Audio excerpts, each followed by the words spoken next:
welcome to another episode of Recovery Dialogues and Sober Stories, brought to you by the Luxury Rehab Center, Wish Recovery. Wish Recovery understands that healing from addiction is a unique journey for everyone, and that's why they offer comprehensive, individualized inpatient and outpatient treatment programs. No matter where you are on your road to recovery, they'll stand by your side and support you with each step. In today's episode, we delve into dual diagnosis. Dual diagnosis, or co-occurring disorders, are embedded in the labyrinth of mental and behavioral health, representing a particularly intricate puzzle, a dance of shadows where substance use, mental health disorders, and behavioral addictions intertwine. This conundrum gains added complexity with the overlay of trauma, making it a significant concern, especially for individuals with severe mental illnesses. The entangled nature of these conditions demands an approach that is as multifaceted as the disorders themselves. Integrated trauma-informed treatments rise to this challenge, providing a holistic exploration of the individual's condition, considering the intricate web spun by these overlapping disorders and the profound impact of trauma. Integrated treatment forms the bedrock of this approach, creating a cohesive treatment plan that addresses both mental illness and substance use. It's akin to assembling a jigsaw puzzle where each piece, mental health, substance use, and behavioral addiction, is examined and treated by the same team, offering a comprehensive picture of the individual's health. This approach paves the way for more effective treatment plans, leading to encouraging outcomes, lower relapse rates, greater adherence to treatment, and improved overall functioning. Parallel to this, trauma-informed care acts as the compassionate thread weaving through the treatment fabric. It acknowledges the haunting specter of trauma that hovers over many individuals with dual diagnosis, creating a safe and supportive environment that considers their past traumatic experiences and conscientiously avoids re-traumatization. Yet the road to effective dual diagnosis treatment is riddled with challenges. The underdiagnosis and undertreatment of this condition are significant hurdles born from a lack of recognition and understanding. The simultaneous addressing of substance use and mental health issues adds another layer of complexity, as each may demand a unique treatment approach. Furthermore, the stigma and discrimination surrounding dual diagnosis can cast long, daunting shadows, hindering access to appropriate care. Thus, as we navigate the convoluted pathways of dual diagnosis, we must strive to dismantle these barriers. We must challenge the stigma, foster a healthcare system equipped to handle the complexities of dual diagnosis, and promote an environment where integrated trauma-informed treatment becomes the norm rather than the exception. In the face of such complexity, it is clear that dual diagnosis requires a nuanced, multi-dimensional approach to treatment. By breaking down the stigma and creating a healthcare system that can navigate this intricate landscape, we can move towards a future where treatment for dual diagnosis is not merely accessible, but also practical and empowering. I am honored to introduce my first guest, Cynthia, who is a lived experience expert. She has overcome prescription drug misuse, mental health disorders, and behavior addictions with great courage. Her journey of recovery started at a young age in her teens and has been complicated by the challenges of dual diagnosis. Cynthia will be shedding light on the issue of behavioral addictions, which is often overlooked. She will share her insights on how trauma played a fundamental role in her addictive behaviors. Despite the difficulties, Cynthia found support in various inpatient and outpatient treatment programs and support groups. She continues to navigate her ongoing recovery with resilience, and I'm grateful to have her on the show. Cynthia, can you share your experience with dual diagnosis and how it has impacted your journey to recovery? What were some of your challenges and how did you overcome them? I want to first say that the addictions I deal with are both substance and behavioral. I have been addicted to medication, and I've also been dealing with behavioral things, and I'm in recovery for both addictions, which is like a double whammy. I have severe anxiety, depression, and I have dissociative identity disorder. I think the biggest challenge and impact simultaneously is having dissociative identity disorder, because there are so many times where if I slip into an addiction, I can't really say what happened beforehand. I can try to piece together what happened based on what maybe somebody tells me, or if I might have been involved in a conversation via text message. There's just a lot of things that I depend on other people for, if they've witnessed it or been around me before I slipped into something. But a lot of things also happen when I'm by myself. So it makes it harder and more challenging to know what led up to it, to keep track of things. But in my experience, I try my best to go on what I do know instead of focusing on what I don't know, and try to maintain sobriety the best I can. When did you first realize you had co-occurring disorders? Did something specific happen that made you seek help? That's a great question. I got diagnosed with dissociative identity disorder in 2018, and I had severe anxiety and depression probably my whole life in retrospect, but I got diagnosed in like 2008, 2009.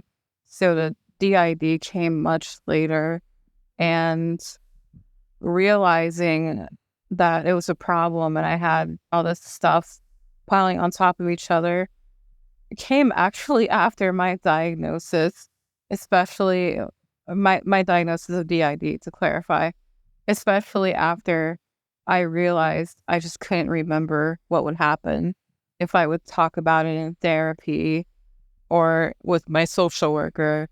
And the question would be, what happened? What led up to this? I'd always say, I don't know. I just have no idea. I would sound like a dummy, not knowing what in the world happened. So that's when I started to realize that this was all happening, and just how far the disconnect was. And that's when I realized I needed help. But talking about addiction, whether behavioral or substance, has been really hard for me. So it took a few years after that, even to start talking about it and having the conversation and saying, hey, I'm an addict and I need help. So I started doing that a few years later through a mental health program in New York City.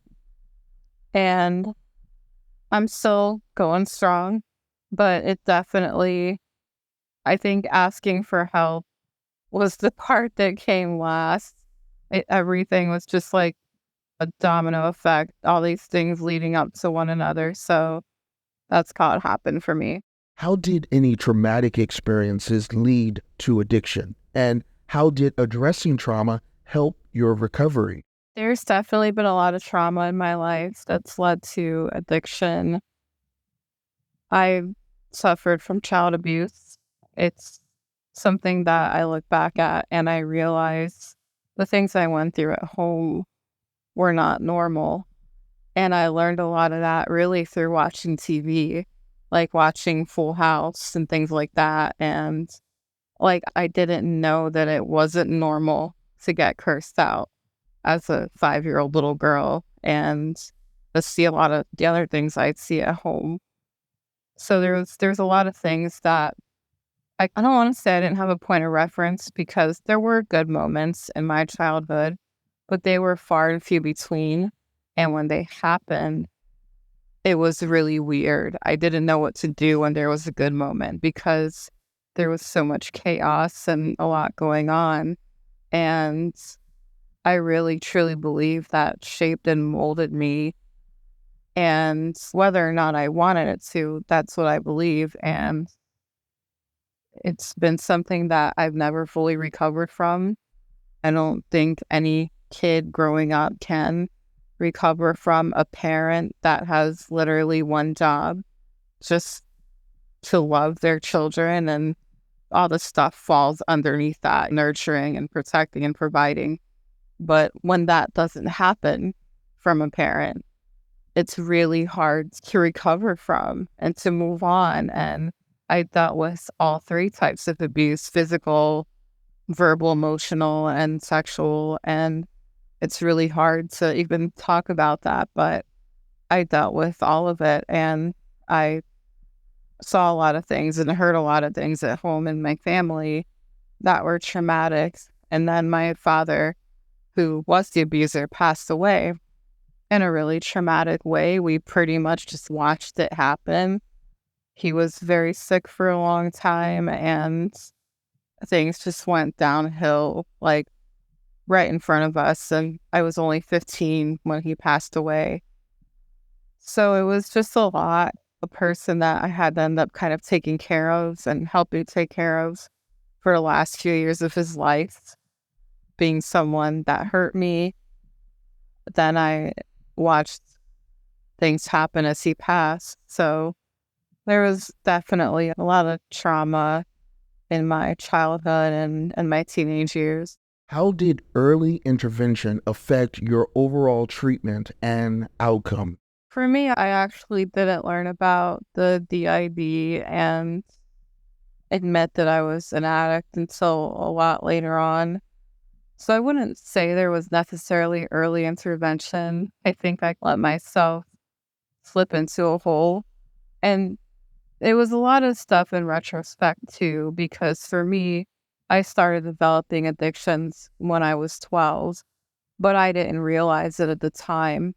And I didn't realize I had been dealing with dissociation for such a long time either, because I do remember feeling like I was watching a movie of my life and feeling things that I learned later on were classic, very textbook symptoms of dissociation. I just couldn't put a word or a phrase or a name to it at that time because I was so young. When I look back, I realize, oh, I was totally addicted to such and such. I was totally disconnected and dissociated. So I just didn't know. And then when I learned later on that certain things were happening, I was just, oh, that makes sense.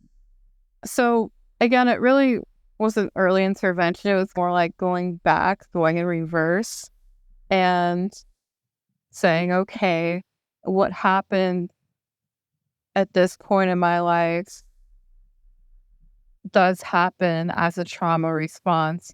And it really just validated the things that I didn't know were going on, that I just was like, I'm not sure if there's something wrong with me. So the intervention that I did have really proved to be validation, and it made me want to continue in my recovery and having the conversations and asking for help. And I'm still doing that. I'm still seeking as much support as possible, professionally and socially. And it's because I did realize a lot, and I learned a lot looking back once I did start asking for help. How important was the support and treatment you received in your journey to recovery?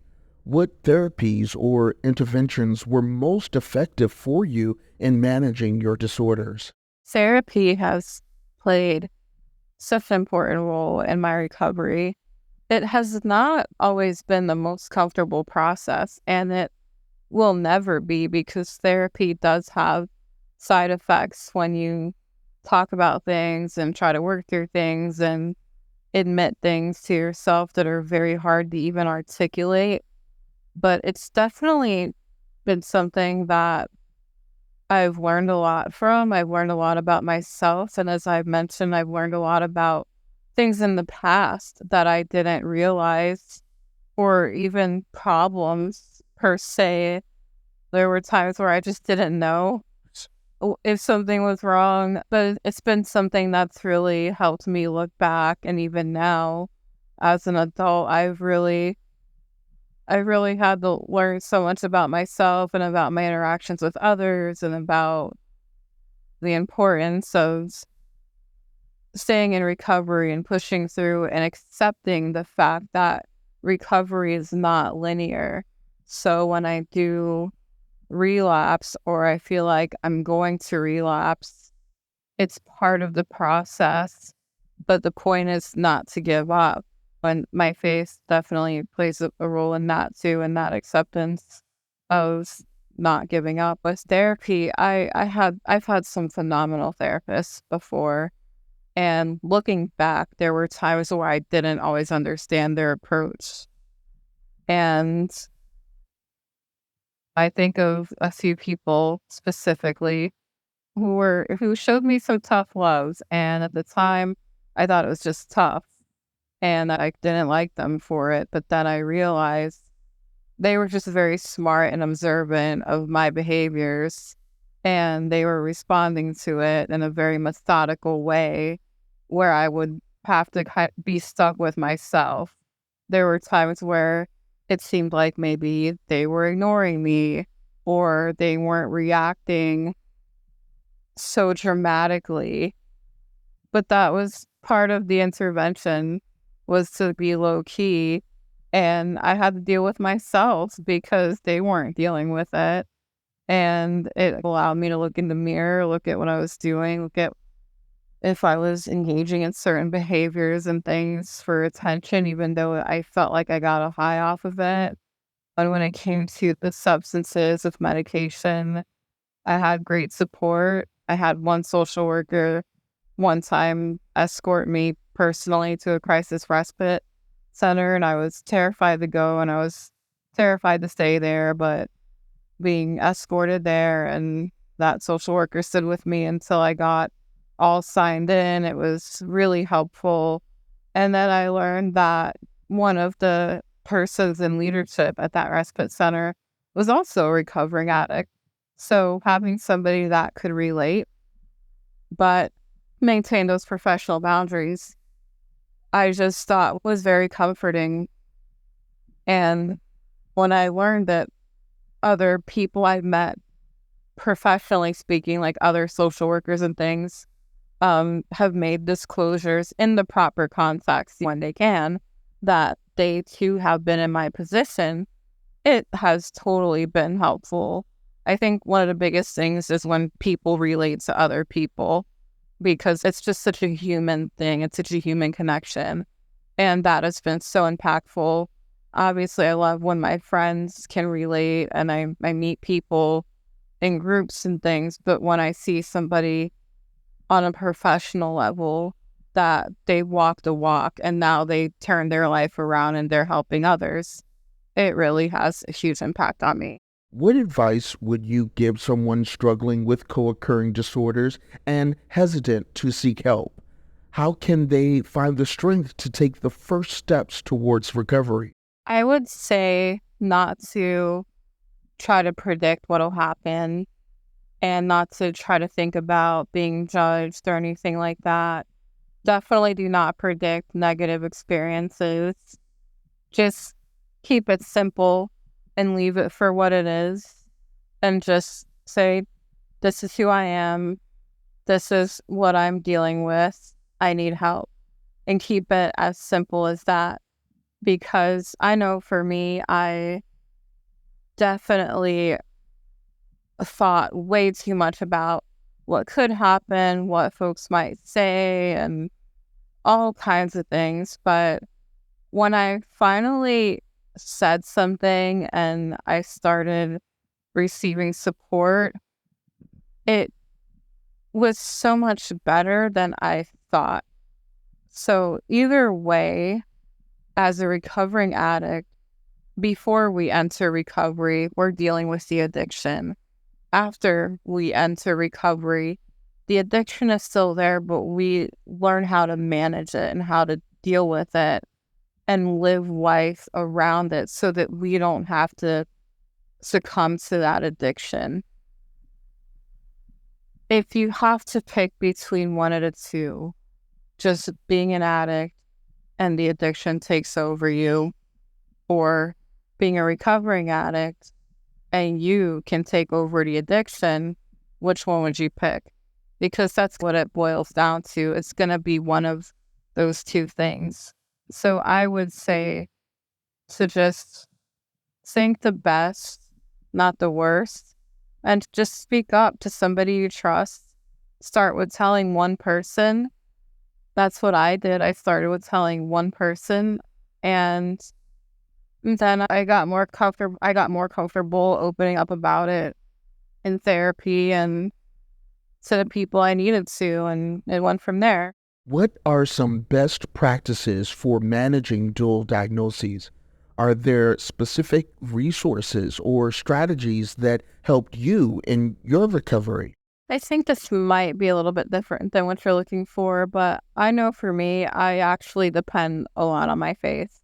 I do have a faith system that I really am satisfied with, and it's based on studying the scriptures and getting close to God and doing things that He likes and putting away things that He doesn't like. So for me, I really depend on that and what I learned and the scriptural requirements. And also in terms of just other resources and things, therapy. I still have a therapist. I don't think I will not have therapy. I know some folks might have the goal of ending therapy when they feel like they're well enough, but even if I feel totally great, I will always have therapy because I think it's just so important. I don't think you should wait until life starts to crumble or under addiction or whatever it is to have therapy. So that's something that I utilize a lot, and just being open to learning DBT, CBT, and when I'm tempted to use warm lines or crisis hotlines and things, it's really hard because, of course, they're a stranger, they don't know you, but it's better than sitting alone with the urge and the craving of an addiction, because addiction's very powerful. And when you're alone dealing with it, especially when it's nighttime and you're by yourself, for me, I pray, but also sometimes I feel like I need to pick up the phone and call a crisis line, and that's what I do. So I definitely use whatever resources available that I can take for long-term and short-term coping. Have you encountered any stigmas or misconceptions about co-occurring disorders? How can we reduce the stigma and promote empathy for those with dual diagnoses? I've definitely encountered stigma both in my personal life and even in professional clinical settings. When I find that when I've thought about folks who I felt stigmatized by, or when I've seen others be stigmatized, I feel like they just really don't know the person. And for me personally, I feel like they don't know me. And I think the way we can counter that is not only education about dual diagnosis and the trauma and how everything kind of works and leads to addiction. I think education is such a powerful tool, but I think really focusing on getting to know the whole person and having a very strengths-based approach.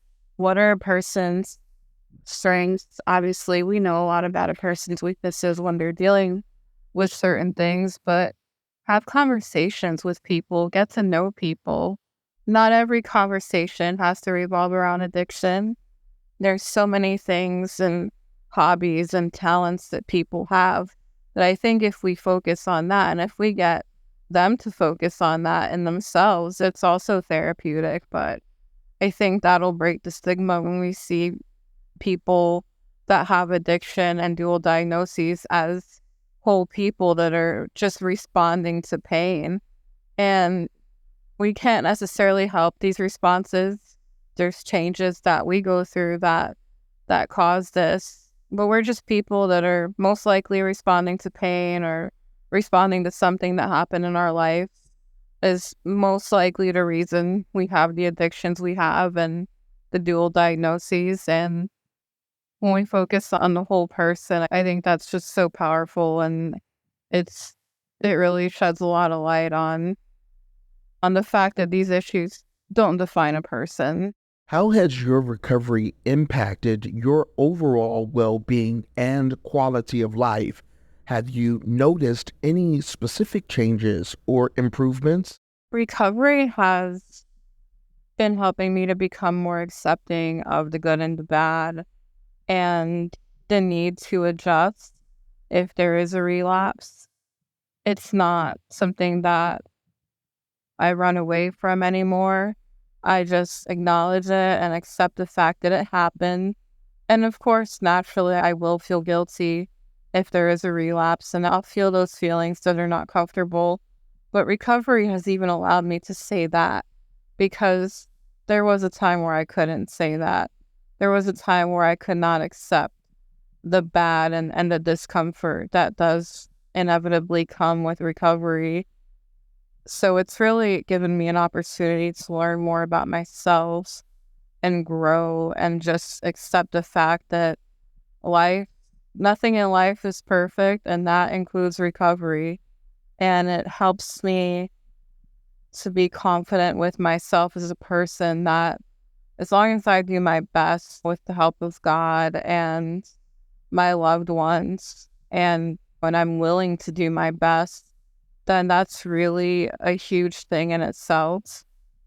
And I'm okay with that. I feel confident with myself in that. I don't live in the shame and the guilt of a relapse. And when I don't have relapses and when I can be sober for a long time, I celebrate it and I'm grateful for those moments. And I'm very appreciative of the fact that it did not come easy because, again, recovery is tough and there's a lot of work involved. So I don't take that work for granted. Lastly, what message of hope and encouragement would you like to share with listeners struggling with co-occurring disorders? It is possible to get the help that you need. It is possible to be honest with yourself and to say the things that you don't think you can say out loud to another human being. It is very possible to do it because I know it. I've done it. I've met a lot of other folks who felt the same way, where in the beginning, they were just wondering if they could even say they had an addiction, if they could be honest with themselves. But it is very possible to get to that place. And that's the first step. And once that step is taken, being honest and admitting it and seeking help, then you get to choose the help you want. When you get therapy or group therapy, and you get to have a say in how that goes. And then there's so many other things you can learn about yourself. It's like I said before, often we might live in the shame and the guilt, but that doesn't have to be what recovery looks like. We can get the help and we can find out so many beautiful things about ourselves. And when we talked about stigma earlier, I talked about focusing on the whole person as a way to break stigma, but that includes when we look at ourselves, we should focus on ourselves as whole people, people with likes, dislikes, talents, and things that we can teach other people and people that have wisdom. and so many other great things about us that the addiction becomes something that kind of like sits in the back. It's there and we have to live with it and manage it, but it's not taking over anymore. So it is possible to get to that place, and it feels so good to admit it. It feels so good to say it and to start taking the steps, even if it's a slow moving process. It's a forward moving process. And that's the part that I think is better to focus on, the forward step. Thank you, Cynthia, for sharing your story and providing your insights. I am thrilled to welcome next 3 distinguished mental health and addiction recovery professionals who will enrich our conversation today. Our first esteemed guest is Kimberly Wing, a New York State licensed clinical social worker currently spearheading as the Chief Program Officer for People USA. This forward-thinking nonprofit organization is dedicated to crisis prevention, and Kimberly's passion lies in crafting programs and extending support to individuals grappling with behavioral health crises. Her innovative methodology and unwavering commitment to these challenges testify to her relentless determination to effect positive change within the behavioral health landscape. Our second expert guest is Dr. Kelsey Latimer, an authority within the field who wears multiple hats as a registered nurse, psychologist, and certified eating disorder specialist supervisor. Dr. Latimer's expertise spans a broad spectrum encompassing addiction, eating disorders, pediatrics, and trauma. Operating from Florida, she oversees a thriving group practice where she administers comprehensive psychological assessments pivotal for precise diagnosis and efficient treatment plans. Above all, Dr. Latimer's mission is to propagate a potent message of recovery, ensuring everyone knows that help is always at hand. Last but certainly not least, I am honored to introduce Dr. Thomas Franklin, a luminary in the field of psychiatry and psychoanalysis. Dr. Franklin holds the prestigious position of President and CEO of the Mindwork Group. He is a member of the Group for the Advancement of Psychiatry, which is a select group of psychiatrists dedicated to influencing mental health policy, public awareness, and clinical care. His national leadership and invaluable contributions to the field have significantly impacted our understanding and treatment of mental health disorders. I am confident that the valuable perspectives of my guests will enrich our understanding of behavioral and mental health and addiction recovery as it relates to dual diagnosis in our conversation today. Let's start with Dr. Latimer. How would you define a trauma-informed perspective in the context of dual diagnosis? Moreover, how does this perspective shape your comprehension of mental health and substance use disorders? The concept of trauma-informed care is incredibly important. I cannot emphasize enough how important that is. So, if you have somebody who's gone through an experience of tremendous trauma and you're not keeping that in mind when then you're, say, treating them for their eating disorder or for their addiction, substance abuse issues, then you are totally missing the mark, because it could absolutely change everything that you do in the context of your treatment. So first and foremost, never assume that you know something about a person's trauma history.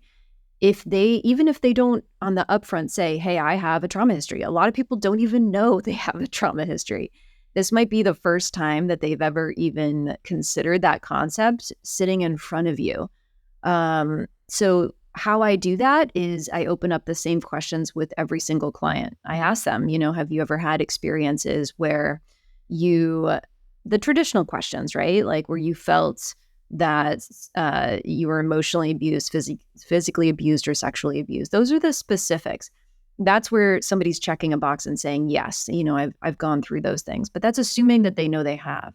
Then I get into deeper things, like, have you ever felt forced to do something? Have you ever felt that you were, that something was out of your control? So all of those types of things, they may not recognize that they have had a trauma experience. And so sometimes you're the first one trying to almost give light to that, or shining light in that dark area of their mind, and giving a voice to something that they've known, didn't feel right, but they had no idea, hey, that's trauma. So I think that in itself is very important, is don't assume that trauma looks a particular way. Don't assume that somebody's going to come to you and say, this is trauma. Sometimes you're the one that's going to be helping them to validate an experience or a set of experiences or an overall kind of way of life that they've lived for a particular period of time. Now, I think it is so incredibly important in the light of co-occurring, because a lot of times the trauma is maybe even a core foundational issue that then leads to the symptom that we might be seeing on the other side of it, which could be an abuse of substances, an eating disorder, or cutting, and all of those, or even sexually acting out. That's a big one as well. There's a multitude of different things that people do. And we're trying to figure out, well, why are they doing those things, and giving a voice to that. They may not recognize, they might just think that they're an impulsive, out of control person. But then you dive more deeply into it and you see that it's actually performing something really important for them. Maybe it's numbing them from the experiences of pain and overwhelm that they cannot manage otherwise, or they don't think they can manage otherwise. Maybe it's giving them a sense of control over their body or their mind when they don't feel that otherwise. So there's a lot of different things that a trauma-informed experience can help somebody understand. So on that level, it's going to shape your conceptualization as a clinician. It's also going to shape what you do and what you don't do. So I'm thinking right now in higher level of care. If I have a client that has experienced a deep trauma with, say, somebody from a particular gender, right, then I need to maybe keep that in mind when I'm working with that client. So I've had this experience before where I've had to look at this with a client. I might say, okay, this client, let's say she's a young female, and she's experienced a longstanding history with sexual abuse from a male in his 20s. And now I'm in a treatment center setting, and I have a choice of which clinician I'm going to place this young person with. Well, if I just place them with a male therapist in their 20s, what I could be likely to do is sort of re-trigger that trauma. So if I'm going to do that as a clinician, I need to have a really good understanding of why am I doing that? Is that going to be helpful to that individual? Am I actually wanting to specifically pair those two people together to potentially give a corrective experience, which is an actual thing that we can do in the treatment world? We may give a corrective experience to show that not all men in their 20s are perpetrators, right? And so, that can be a possibility. On the other hand, that might be the last person I'm going to pair this person with, because potentially it's going to re-trigger them so much that they're going to feel unsafe in the setting, and they're going to leave against medical advice before they ever get the treatment that they need. So as a clinician, you need to be informed about those things and really thinking from a forward-thinking mentality. Have your conceptualization down and figure out what you think is going to be best for that person at that particular point in time. I also just create an environment of safety everywhere and all around what I'm doing. So if I'm going to pair somebody or want to potentially pair them with somebody that could trigger their trauma to give them a corrective experience, I'm not going to do that on my own. That person is a part of that treatment plan. I'm going to discuss that with them, because that's how you're creating safety and how you're creating an experience where things are not happening to that individual, but rather they are a part of their treatment plan. In that in itself, you are actually really doing an amazing thing for that client. And if the client is not ready, allow them to make that decision for themselves, because again, you're reprogramming the sense of trauma. Things happen to me. I don't have control over myself, to, yes, I do. I am a part of my treatment plan. These people care. Bad things are not going to happen to me. I might get triggered, but that's not the same as being traumatized in the treatment setting. So there's so many different ways that you can consider it. And it's absolutely critical that you as a clinician or a leader of the team are thinking that when you're working with individuals with co-occurring. Kimberly, can you talk about the connection between addiction and trauma? How does trauma affect the development and maintenance of addictive behaviors? And how does it influence the treatment process? Individuals who experience trauma are resilient as they continue to prevail after the trauma experience. Trauma is painful, and individuals cope with pain in a wide variety of ways, including substance use. Trauma triggers toxic stress chemicals within the brain, causing damage over time. This can result in the rewiring of the brain, which can impact our emotions. There is a clear link between trauma and addiction. Environmental factors such as exposure to substance use as a coping mechanism during a trauma can increase these rates. Individuals who are engaging in substance use recovery plans should be engaged as a whole person, which includes their trauma history. If the trauma is not addressed and the substance use recovery plan is not holistically addressing the challenges. Often individuals who struggle with addiction are engaged in behavioral activities that can be traumatizing within themselves, and individuals can fall into a cycle of trauma. Dr. Franklin, what are some best practices for managing and treating dual diagnoses? Have you encountered any specific treatment methods or interventions that have shown promising results? Best practices for treating co-occurring disorders, in my mind, are to, aggressively, treat the substance use disorder, but also at the same time, aggressively evaluate and treat the underlying, psychiatric or psychological disorder that is almost always accompanying the substance use disorder. This is why it's been such a tragedy that substance use disorder treatment has been oftentimes split off from psychiatric and psychological treatment, such that you have these parallel universes of treatment centers, that are only kind of looking at one part of the elephant. Somebody will go to a psychiatric hospital and, maybe get to go to a 12-step meeting, like while they're there. Somebody might go to a drug and alcohol rehabilitation center, and, they might have a part-time psychiatrist on staff that sees people, once a month. And there's very little, expert psychiatric treatment ongoing. The best treatment for substance use disorders is concurrent treatment of both things at the same time. Treatment for substance use, both psychological and psychopharmacologic and psychiatric, but also evaluation of and aggressive treatment of trauma disorders, PTSD, depression, anxiety disorders.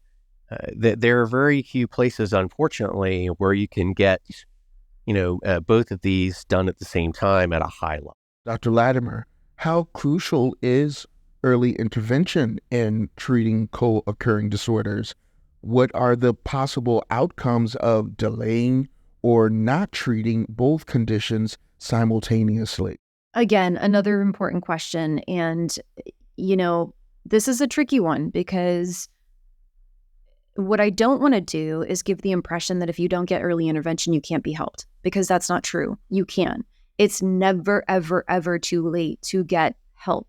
So I want to make sure that people hear that. And that's critically important because a lot of times, early intervention isn't possible for a variety of different reasons. And then the person's not to blame for that. Maybe they were a kid and they didn't get help because they couldn't say they needed help. They needed somebody else to say they needed help. Maybe they had no idea that there was even an issue until years later. Maybe they were so stuck in that shame and secrecy spiral that they kept it locked in them and they never got help. But guess what, you guys? If that's you, you can still get help. It is absolutely never, ever, ever too late. It's never the time where you can say, well, now it's not worth it. All right. So I think that's so important. I want to make sure that the audience hears that. Now, having said that, is early intervention important? Absolutely. Intervention as early as possible is critically important. So even if it's been 20 years, remember, it could be 25 or 30. Okay. So that could be early intervention for you. Now, if we see somebody struggling, it is helpful to get help as soon as possible. And why is that? Well, what I look at when I look at things like addiction, eating disorders, all of those things I keep referencing, is that the underlying issues, whether it be shame, which it often is, secrecy, a feeling of not good enough, don't matter, don't deserve, all of these things, they start weaving around our identity and who we are and how we see ourselves. And that becomes tricky because now we have to unweave all of that and redo all of that, so the earlier we can catch that, the better. All right. So if it's a child, that's great because children are quite resilient. They have the ability to move that thinking pattern around. They're not as solidified. And even their thoughts and experiences of themselves are more easily moved around. But if it's an adult, again, it can still be managed and worked around. It's just a little bit trickier, but depending on how long it's been happening, okay? But it's not a lost cause. So I think that's the most important thing here.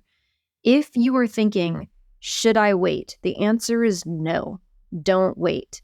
Not only is it going to get reinforced on an identity level, but it's also going to get reinforced on a basic behavioral principle. So if you're having panic attacks, the longer you have them, the more they get reinforced in the body through other things like escape behaviors. The more you are drinking, right? The more it's going to get reinforced. The longer, the more complicated it's going to be, the more likely you're going to have a physical in addition to a psychological dependence. I could go on and on. So those are the things that I'm talking about. Association conditioning principles, right? And then on a deeper level, the way that we think about ourselves. So early intervention is key. And let's rework the way we think about early intervention. Early intervention is not necessarily how young a person is. It's how quickly you know something is going on with you. So if you found out today something is going on with you, don't wait until tomorrow to get help. Do it as quickly as you can because you are worth it and you deserve it. And you know what? You do matter. So that's what I have to say about early intervention. Kimberly, in your opinion, what level of support and treatment do individuals with dual diagnosis need to achieve long-term recovery? How can individuals access the necessary resources and support? Individuals experiencing dual diagnosis need consistent, reliable support options that invest in their recovery with the lens of hope and empowerment. Peer support programs are a great example of a best practice as they treat an individual as a person and not as a disease. Individuals know themselves best, and giving them the self-determination to define and lead their wellness journey will increase the chances to long-term success. But recovery is not linear. Recovery is expected, but it involves setbacks, which we should normalize and not stigmatize.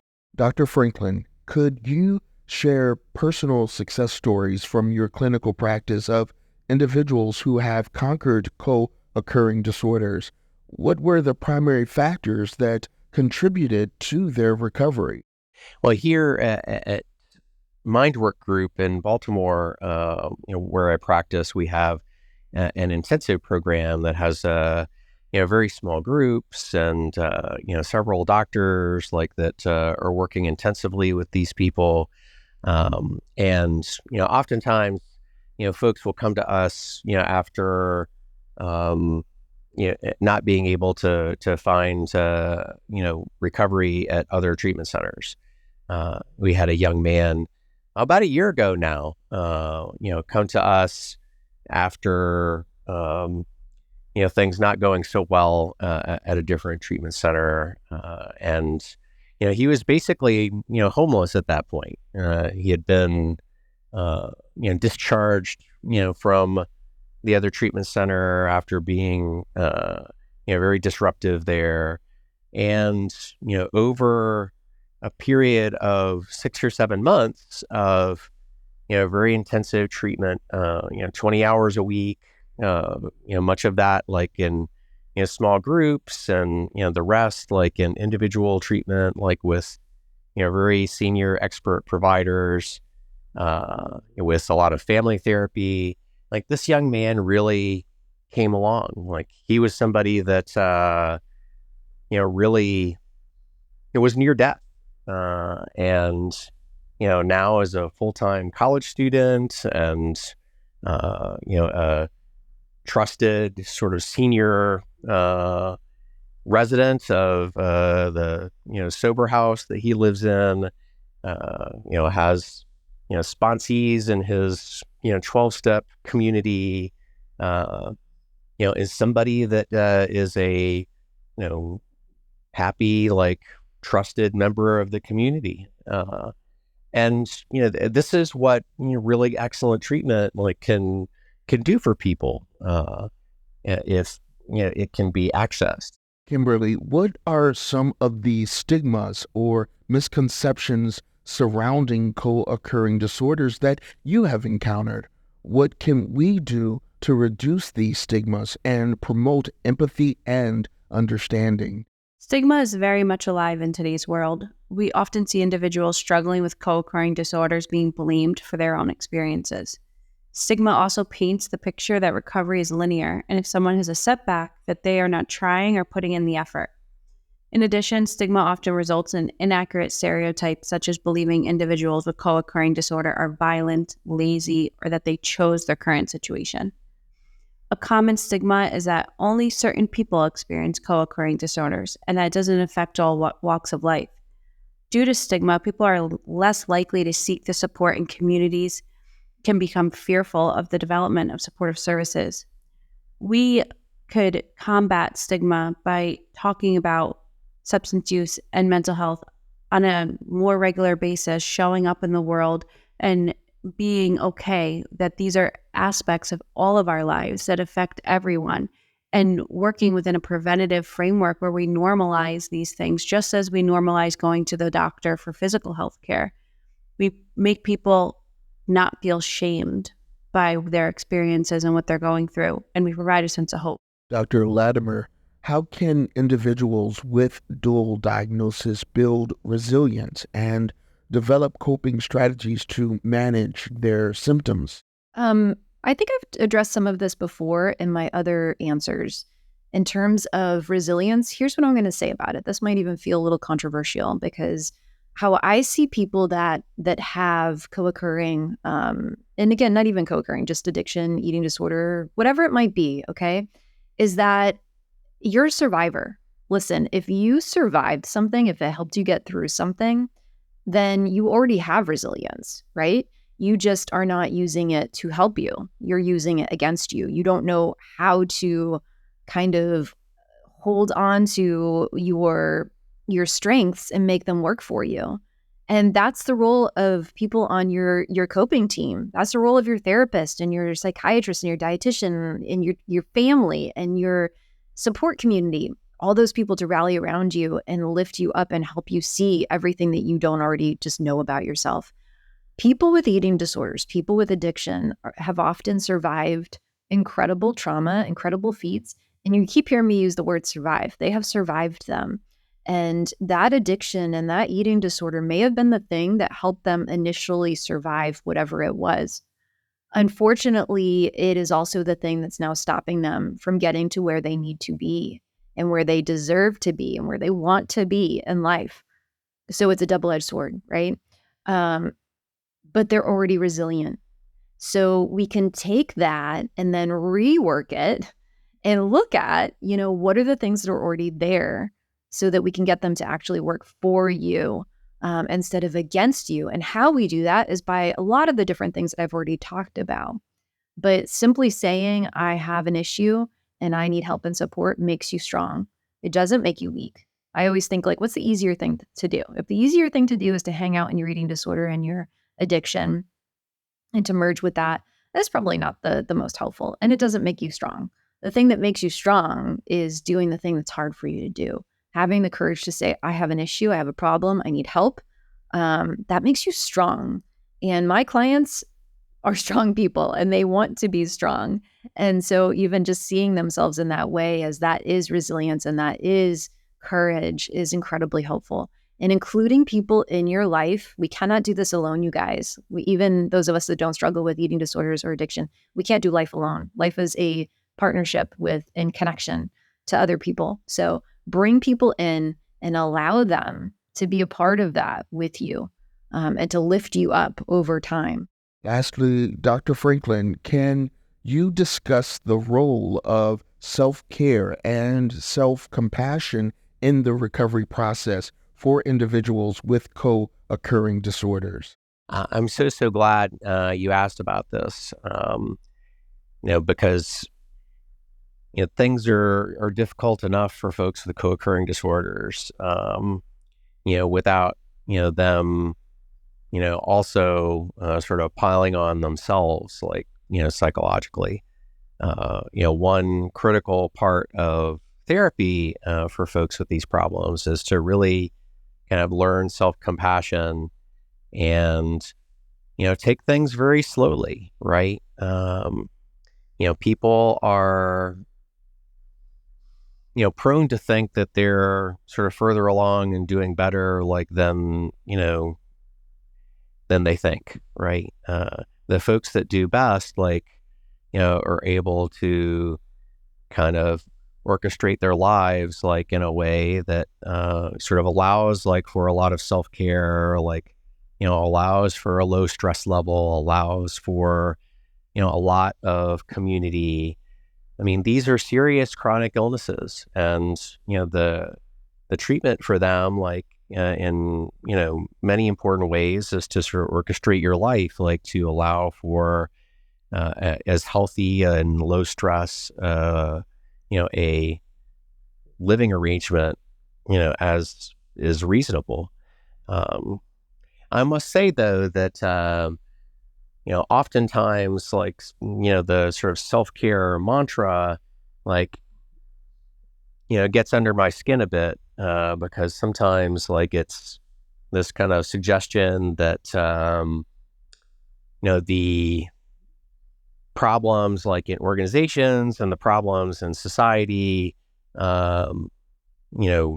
really aren't the issue here. Instead, it's sort of people's sort of personal responsibility to take care of themselves, right? But if people aren't paid a living wage, or they are sort of constantly on call for work and can't do anything lest they be summoned, or any of the other kind of foibles of life that, we all as a society need to address. Oftentimes this kind of self-care thing sort of suggests that we all need to sort of take care of ourselves, right? When really, if we have a functioning society that promotes health, we're not just taking care of ourselves, we're taking care of each other. We're social animals, right? We're not meant to do it alone. We're meant to do it in community. Thank you all for your comments and insights. As we draw this enlightening episode of Recovery Dialogues and Sober Stories to a close, I wish to extend my heartfelt gratitude to our extraordinary guest. Cynthia, your bravery and transparency in sharing your journey has been genuinely inspiring. Kimberly, your commitment to crafting supportive programs for individuals in crisis is genuinely commendable. Dr. Latimer, your invaluable insights stemming from your broad expertise have given us a deep understanding of dual diagnosis. Dr. Franklin, your competence in psychiatry and psychoanalysis has illuminated our discussion here today. Thank you all for your enlightenment and inspiration. A special shout out goes to our dedicated, compassionate sponsor, Wish Recovery, whose unyielding commitment to providing luxury dual diagnosis treatment is making a significant difference in many lives.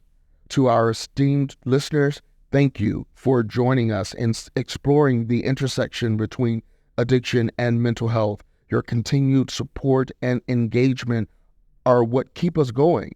If you haven't already, please subscribe to our podcast to keep up with our ongoing journey as we delve deeper into this important landscape with upcoming episodes of Recovery Dialogues and Sober Stories.